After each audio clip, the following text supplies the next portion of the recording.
we have different ways to tackle a pen test. So this is something that shows really that it's a craft.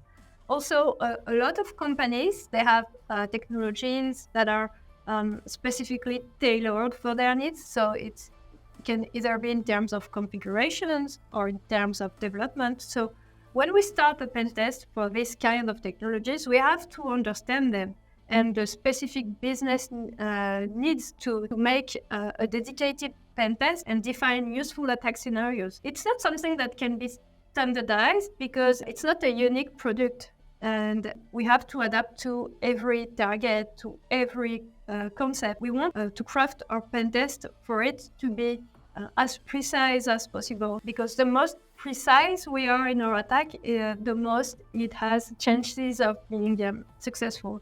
And it is also a question of curiosity. You cannot attack something you don't understand. I'm always excited to start a pen test on a technology I don't know, because I get to learn something new. It's like when you see babies trying things out. What happens if you click here and what happens if you do this? This really requires creativity and precision.